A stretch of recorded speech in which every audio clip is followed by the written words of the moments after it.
Çocukların gece öksürükleri eğer ilk defa alıyor ise ve yatarken hemen başlamış ise burun akıntısı nedeniyle olan basit bir nezlenin veya gribal enfeksiyonun öksürüğü olabilir.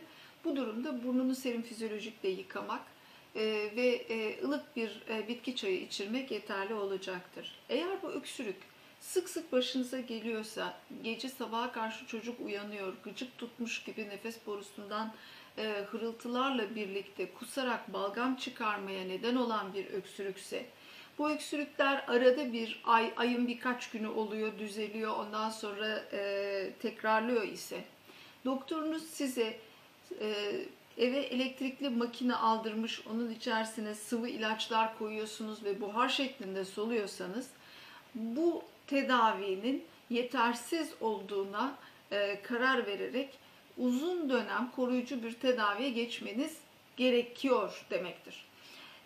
Çünkü alerjik bronşit veya astımın ilk başlangıcındaki çocuklar kuru öksürük nöbetleriyle veya göğsünden hırıltılar gelerek meydana gelen öksürükle, gece öksürüğüyle uyanırlar. Bunların tedavisinde sadece o anı tedavi etmek yeterli değildir. Çünkü iyilik devresinin hemen arkasından tekrar başka bir öksürük krizini gösteren ikinci bir devir gelecektir. Koruyucu ilaç tedavisini almak lazım çocuğu.